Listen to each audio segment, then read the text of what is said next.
right.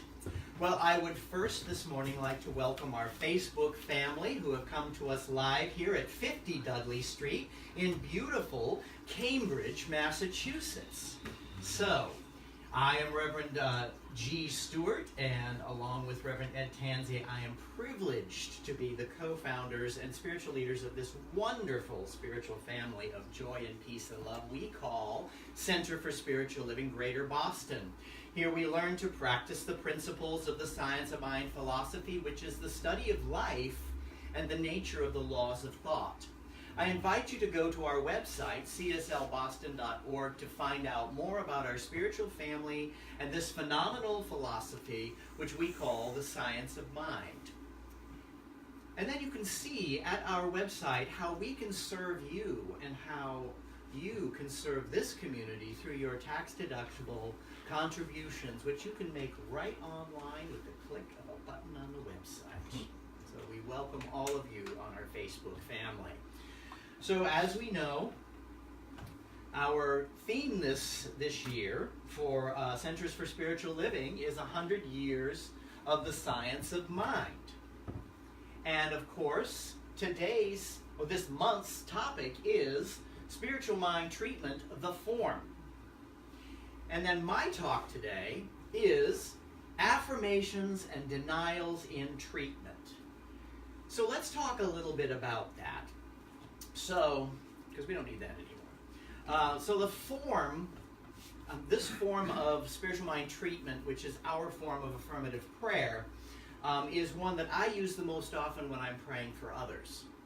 I also find that it really helps me to remove the limiting beliefs that I might have for myself or for someone else if I'm treating for someone else. And you'll hear me say treat, which is like, that's a short for saying treatment, spiritual mind treatment, because that's our affirmative prayer that we use here. So we do have wordings that we use for these kinds of things. So the two methods that were offered by Dr. Ernest Holmes of spiritual mind treatment is one of the things I want to talk about first. The second thing I want to talk about is when, why, and how we use this form of treatment to remove negative beliefs or limiting beliefs, and then keep on keeping on. So those are the three things I'd like to talk to you about today. Now, Ernest Holmes offered us two methods of spiritual mind treatment. To help with understanding this form of affirmation and denial mental treatment, I think it helps to understand what Ernest Holmes has to say about it. So if I can have my slides there. All right, so there's two methods of spiritual mind treatment. These two methods are called argumentative and realization. Now that sounds very involved, but he explains it. The argumentative method is one wherein a series of mental arguments is used to erase a negative mental condition. So we argue kind of in our own mind is what he's talking about. In the method of realization, no argument is used, but a state of consciousness is induced, the result of which is such a harmonious reaction that the physical discord disappears. What a great thing, right? How often can we go to realization? Sometimes it feels like we need to do the argumentative to get ourselves to that place mentally that we can truly accept what we desire to have in our life. So this is when he's talking about this, he's talking about argumentative prayer or argumentative treatment. And we use this when we use affirmations and denials. Now, although what we really do when we do this method of treatment is denials first and affirmations second. And there's a clear reason for that, which I'll go into as we continue to talk. So, in other words, we are denying the limited belief and releasing it. So that's the first step, right? And then we're claiming and affirming the truth we want to experience in its place, right? Because we want to end with what we want, right? So that's why it's broken down that way. Now, Ernest Holmes explains here in the steps of treatment. You're missing a slide. I think you slid me a slide. You slid me a slide through here. I got another slide. I know I did. There we go. I shouldn't have to click it. I'm just full of clickers today. Anyway, so Ernest Holmes tells us affirmations always follow denials in order that realization may be built up. What is this realization? He goes on to explain. The realization is a realization of the presence and the perfection of God. So that's what we're doing with this process, is we're letting go of the limited, fearful stuff that doesn't serve us, right? Because what if I focus on that, what am I going to get more of? Limited, fearful stuff, which I don't want, right? So he's telling us that we're doing this in order to build up our truth and our belief and our understanding of the full perfection and wholeness of the divine, which is absolutely everywhere present.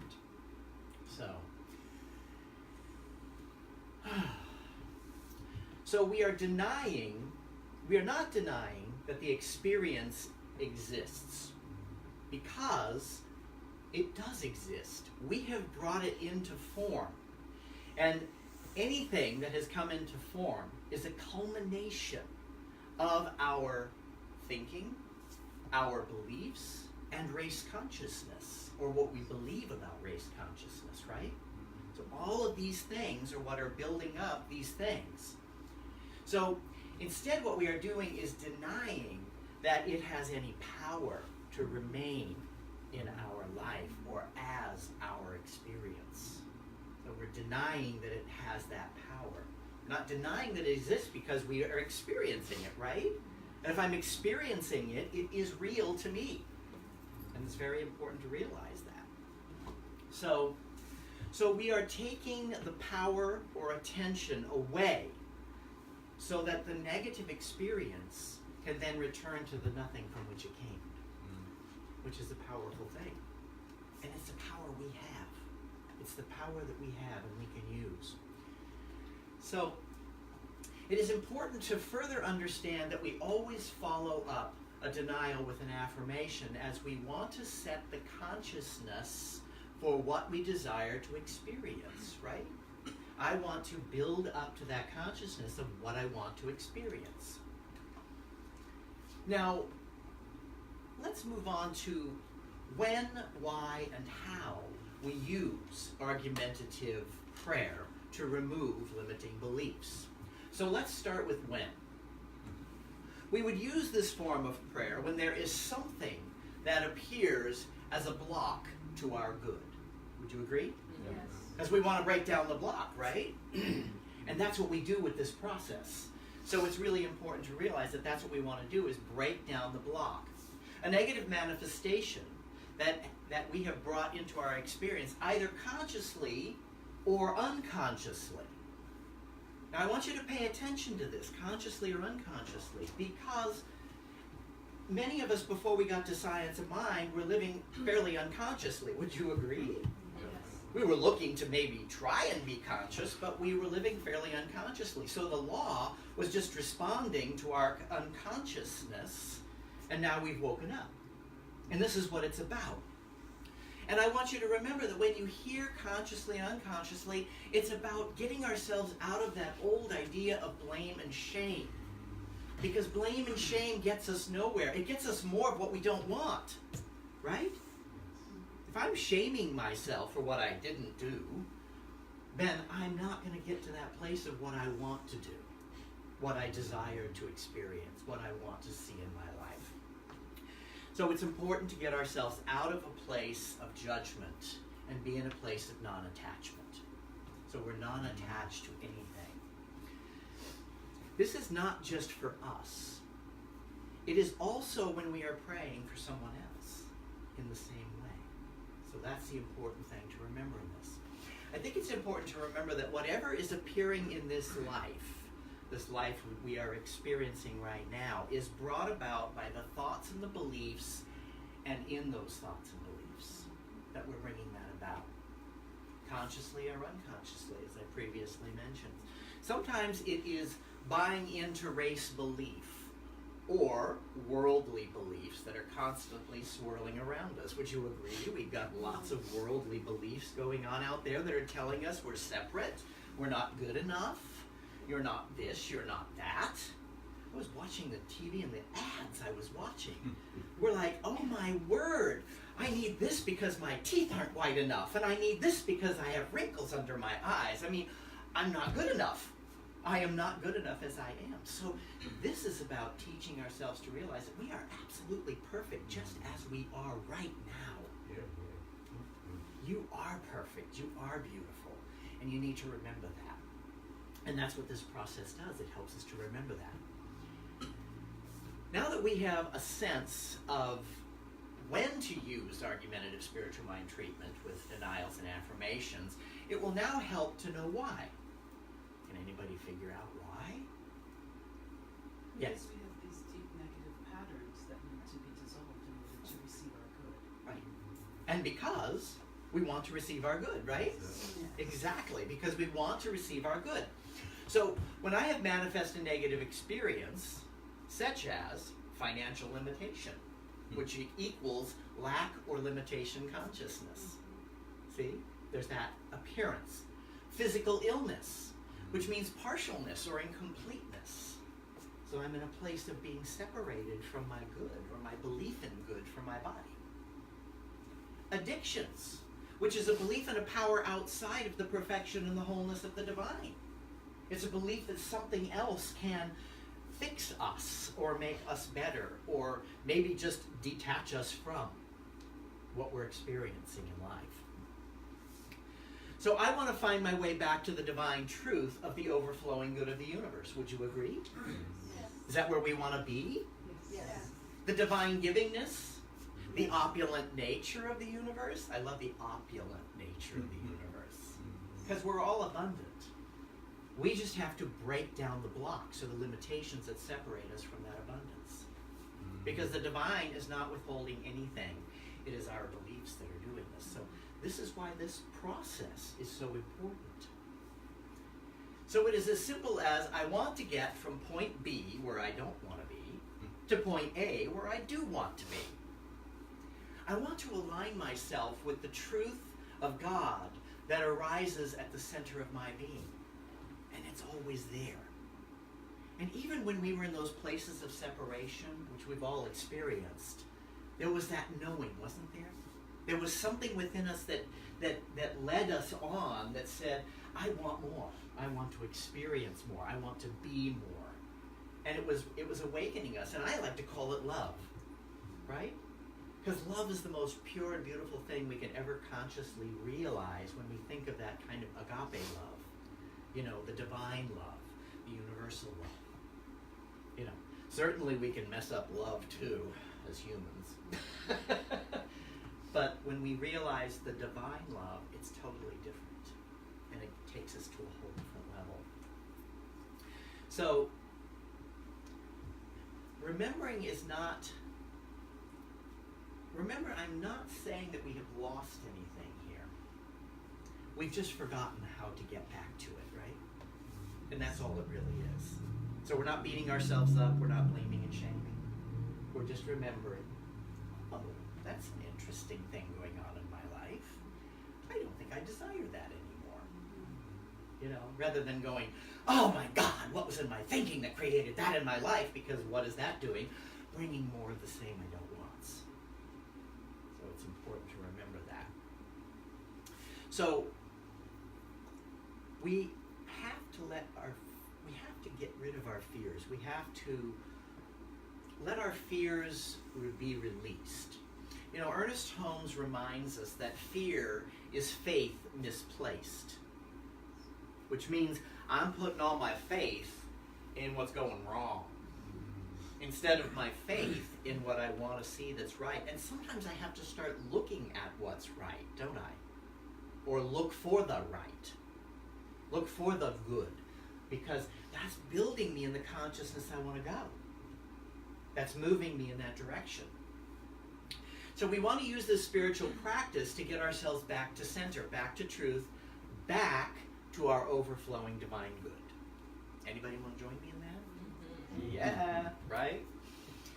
So this is the simple why of why we would use this practice. Now we get into how to do this. Before we begin spiritual mind treatment, we want to know what the truth is that's on the other side of the limiting experience that we're having. So, or what I want to do is to know what I'm going to experience on the other side of the situation. I want to feel the good or the excitement that's on the other side. The reason for this is that if you begin without knowing what you want, all you have is denials, right? So I have to know what I want on the other side, what it's going to feel like, what it's going to look like. What is the divine truth? If I'm believing in some of those other things we talked about, I need to think of what it is what's the opposite of it, because that's usually going to be your divine truth. So denials are great, but what we want to experience is what's important. This is why it is important to know truth principles, so that we have some powerful affirmations to follow up our denials. You then have something to claim for yourself. So what are these spiritual truths, and how do we get them? This is the big question, right? Now, some of you who are studying or who've just finished your practitioner training, you know what we're talking about here. But for those of us who don't, it's important to realize that there are spiritual truths that are there always supporting us and sustaining us. We just have to know what they are sometimes, and it helps us to realize that. So, how do I get them? Well, this is a good start. It's like, this is when you turn to the many books that we may have around here that we offer. You know, we've got the Science of Mind text, which has some really great stuff in there that's really useful. We have the Living the Science of Mind, which is what this whole year is based upon, is that book. We're using different parts of that book as we speak during the year.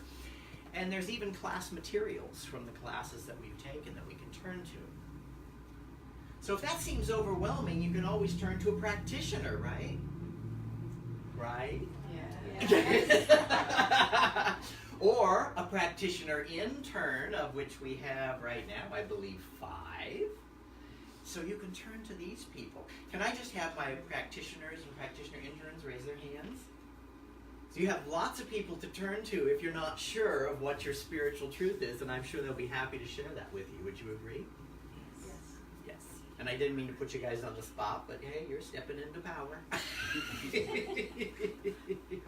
And then, if a practitioner may not be absolutely sure, which can be the case on a rare occasion, you have us. You have your spiritual leaders. And that's what we're here for, is to turn to us. That's what we want to be here for. So now here are some spiritual truths for what I mentioned before when I was in the Why We Treat part of this talk.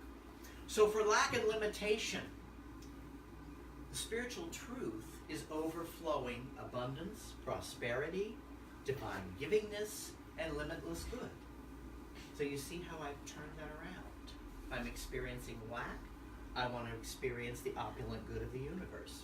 In the case of illness or partialness, or in incompleteness, the divine truth is wholeness, oneness, balance, and harmony. So you see how this works. When it comes to addiction, the truth on the other side is God is the source of the sufficiency of all needs, of any needs. And all that you need is the divine within, and there is no substance greater than God. So that's the things that are important. So you see how we're taking the power, we're claiming the power. So now that you have the experience you want to deny, right? The thing we want to deny, and now you know your spiritual truth, you're ready to do spiritual mind treatment. Would you agree? Yes. Are you? Well, let's see. You might ask, where do I do the denials and affirmations, right? So, I mean, most of us know that, those of us who are students that have been here a long time. But for those who haven't, it's important to realize that we need to know where we put this in the spiritual mind treatment, right? So in order to know where that is, I'd like to just kind of go over the actual process of, or the steps of treatment. So here it is. So the first step is recognition. What is recognition? Yep. And it's saying all that the divine is, or love, or whatever name we give our universal truth, right? So then the next step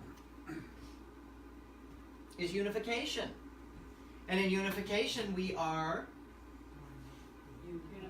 unifying with all that God is, right? Everything that the divine is. So it's like, God is all that, me too, right? We keep it simple. And then we go on to the realization. So the realization is where we're making our declaration or our claim or our desire upon the universe, what we want to claim from the universe. And then the last one is thanksgiving. So in Thanksgiving, we're giving thanks before we've even seen the realization, before we've even seen what's come forward. And then the last thing we do is we release it because we know the law is automatic, right? The law is going to take care of that stuff. And if I keep my fingers in there, what happens? I mess up how the law brings it out, right? I screw things up.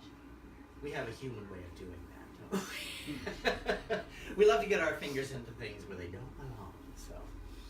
So as we look to the steps, where do you think the denials and affirmations would go in here? Number 3, that is absolutely right. Realization, because that's where we're arguing to believe in what we want to experience. So we're not arguing that God is all there is.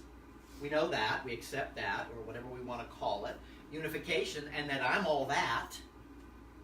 And then we're going here to say, this is what I want.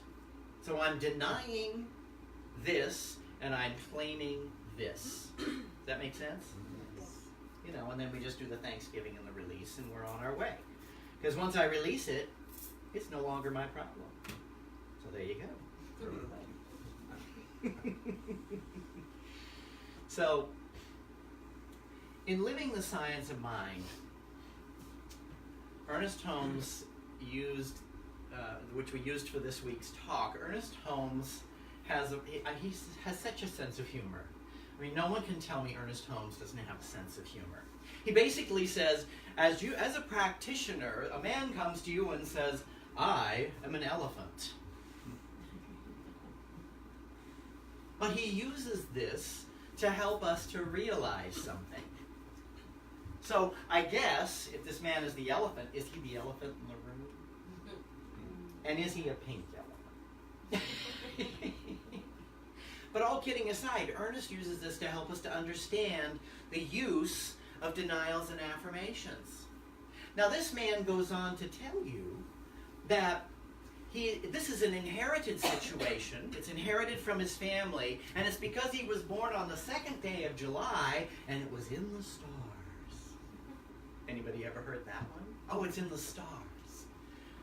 So he uses this to teach us that we cannot get caught up in the appearances, because the appearances are simply an illusion.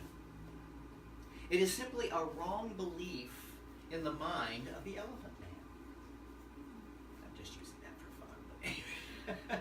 So, as a practitioner, I would simply take the man's trunk and move it to the side, look him in the eye, whichever eye.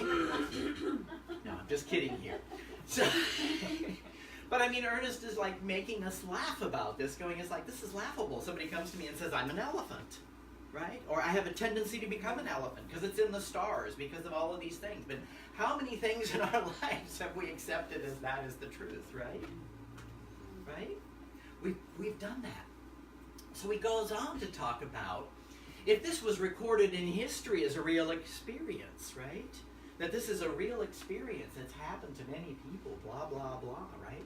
Well, if we look at some of the history of books in the past, if we look at the Middle Ages, there was a lot of things they believed that today we know is debunked. It's not real. It's not true. It's not the way things are. So it's really about moving into that place of knowing we can really be in that perfection and wholeness. So the practitioner must continue to know the truth of this man, and that he has no tendency of becoming an elephant.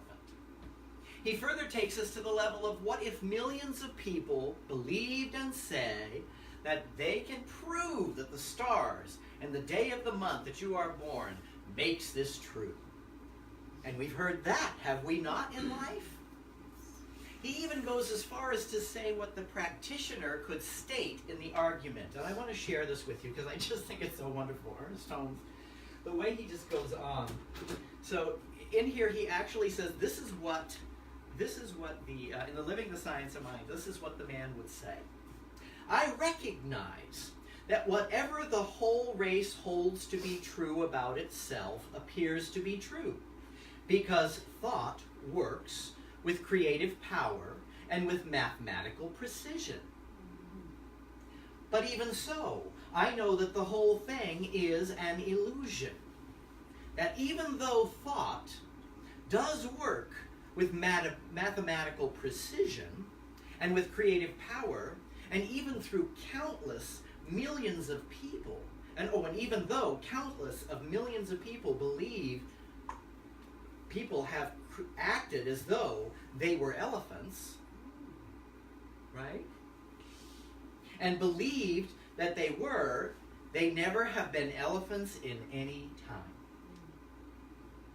I mean, Ernest Holmes goes as far as that. He first tells us the man is sitting in front of us telling us he's an elephant. Then he tells us what to say to him when he's buying into all of the limiting beliefs. And that's what we use practitioners for. Ernest Holmes himself had a practitioner. I believe it was his wife, if I remember correctly. So he's really talking about something that's very powerful and very important. So what he's telling us here is that we cannot believe in the illusion as a fact. Would you agree? Yes. So we need to get ourselves out of the illusion. We cannot believe that the negative condition is a thing of itself. So we can't believe that the negative condition actually has physical reality that we're going to accept, that it's a thing in itself, that it's something outside of the divine. Right? Because if I believe it's a thing in itself, then I'm believing something outside of the divine has power.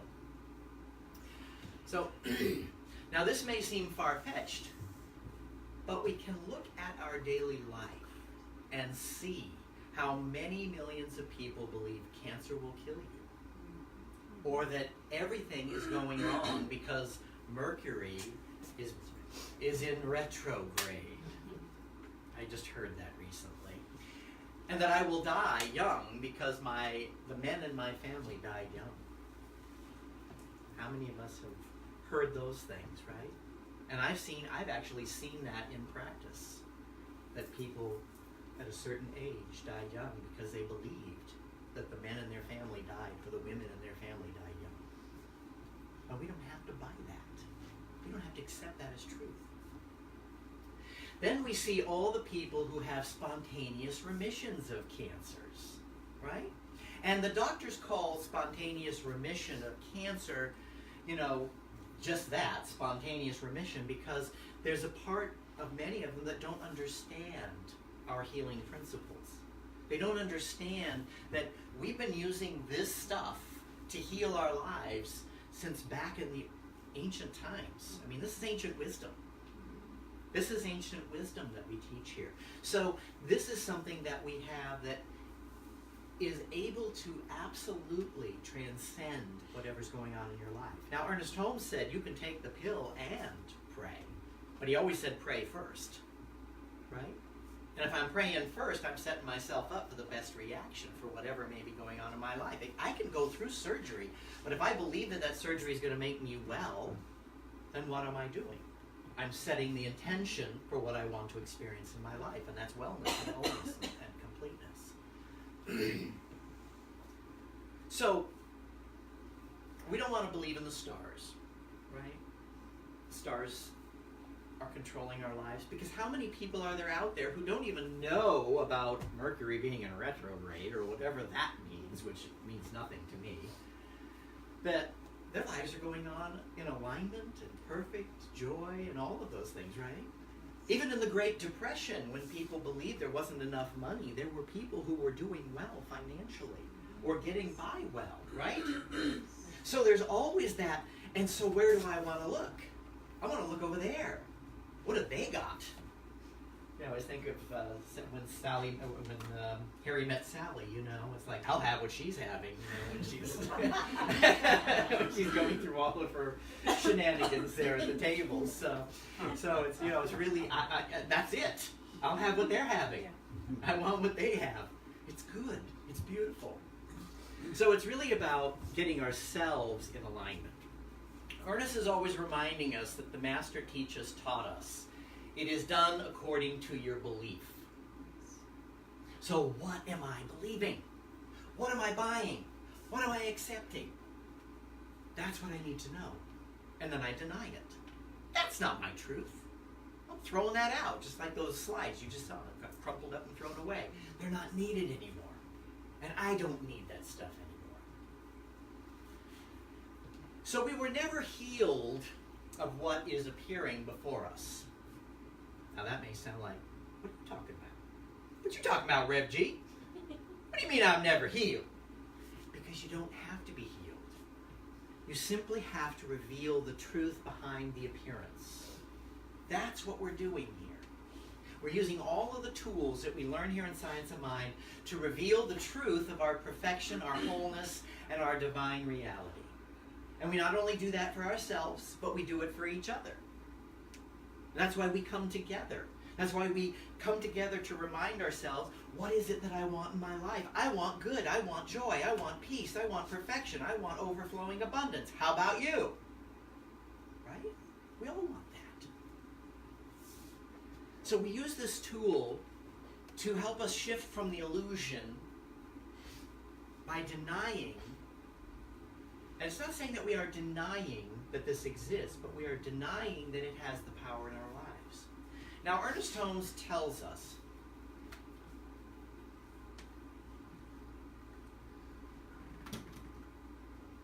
we must be thoroughly and sincerely convinced that there is a spiritual person, and that this spiritual person is perfect, that the kingdom of heaven is now, and that a statement of truth has actual power. That's powerful stuff he's telling us there.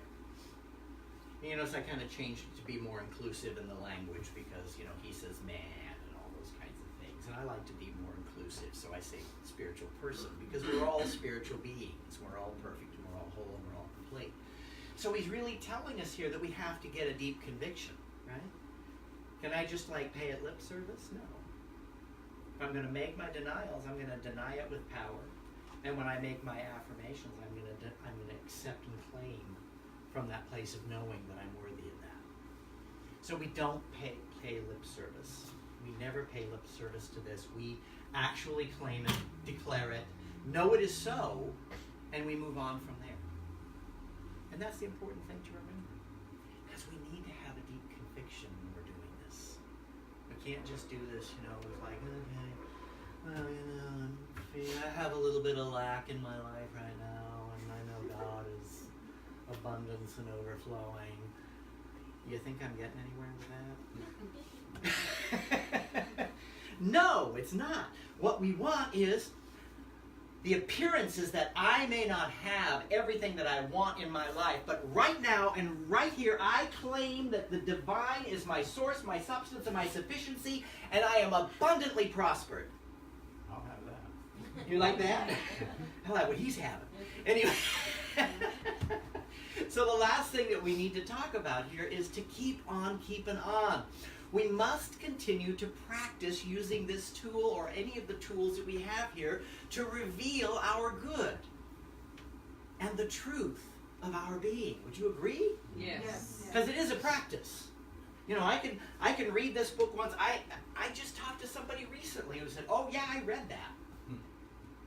And I said, "So how's your life?" "Not so great."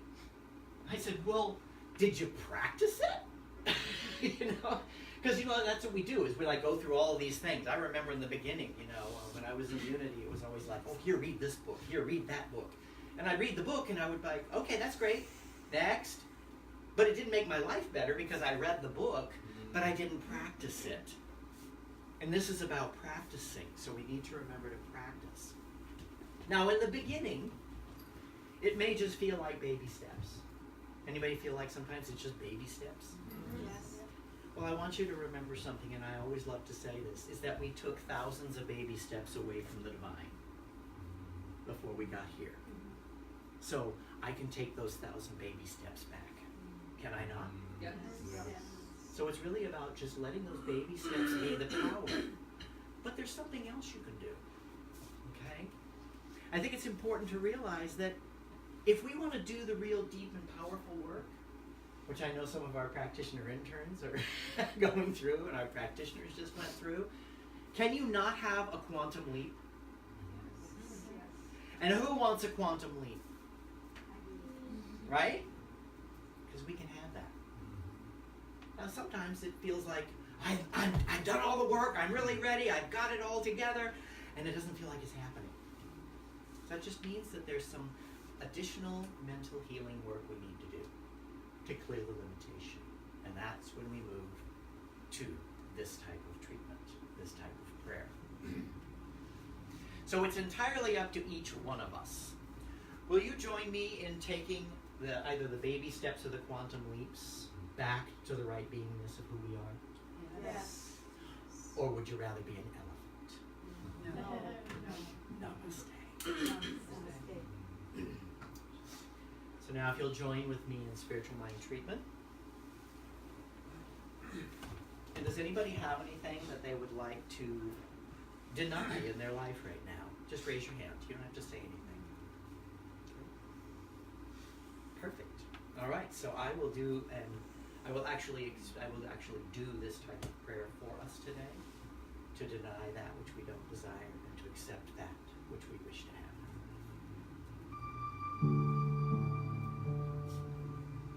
So just moving into center. Moving into that inner place of the infinite wisdom within each one.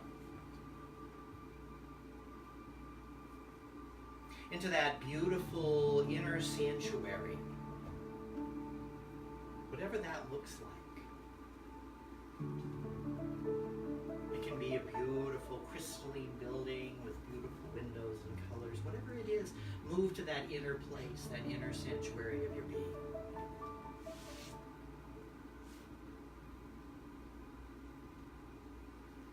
And in this place, I know the purpose of this treatment is to absolutely obliterate and deny that which no longer serves in each life here. To dissolve it completely and claim and declare the abundant, overflowing, perfect, whole, and complete presence and power and creativity and intelligence of the universe in each life. So here is what I know. That there is only one infinite universal intelligence, one creative source, one universal substance. And I call that presence and that power the Mother, Father, God, but it answers to so many names. Yahweh, Brahman, Allah. The name is not important, but the realization, the recognition that this is the power, the creative source and substance of all that exists in the universe, in the seen and the unseen. This universal creative power is absolutely awake and aware and alive in and as and through all of creation. It is all that I am. For I am one with all that this presence is. Every cell of my being is animated and activated by this divine reality. All of my overflowing abundant good is the absolute truth of the divine as me, in me, and through me. And as I know this for myself, I know this for each and every one here. Each and every one in this room is fully and deeply and profoundly one with this universal intelligence, this creativity, this good, this overflowing, abundant perfection and wholeness right here and right now. And I not only know that for each one in this room, but I know this for all throughout the cosmos as I absolutely encompass the world in oneness. Right here and right now, I claim this oneness, I declare this oneness, I know that this is truth, and it is from this place of oneness that I simply call into form in each life here the joy, the perfection, the wholeness, the completeness, the overflowing, abundant, infinite good that is the Mother, Father, God presence, as I deny and I declare as absolutely untrue anything that is outside of this perfection and this wholeness. I dissolve it. I obliterate it. I release it completely. So each hand that had a desire to be denied, right here and right now, that denial is complete. It is done. And I declare and I claim the truth on the other side of the divine perfection, the wholeness, the completeness, the infinite creativity, the clarity, the guidance. All of the divine attributes are absolutely filling in each life right here and right now with this joy, with this perfection, and with this wholeness. Feel that. Feel that and know that right here and right now. That is the truth. And I am so profoundly grateful for this truth. My heart is filled with thanksgiving at knowing that this truth is already made, is already complete, is already whole right here and right now. It's done. It is the Mother, Father, God's good pleasure to give the kingdom right here and right now, and it is given in this moment. So I can just let it go. I can release it. I can surrender it into the activity of the law, knowing that the law of mind is perfect and has responded with an absolute yes. It is done. It is complete. It is whole. And so I just simply bless this all by saying, blessed be, amen, ashe, ah women. And together we say, and so it is.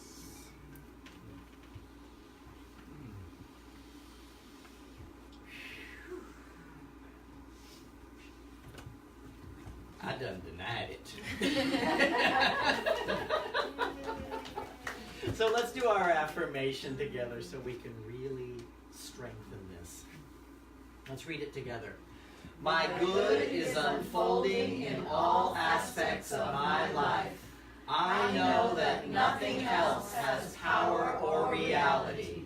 God is all there is. Let's say that again. My good is unfolding in all aspects of my life. I know that nothing else has power or reality. God is all that is. And that comes to us from Reverend Tara Steele, who's a staff minister at CSL Santa Rosa. So we're very grateful for her affirmation.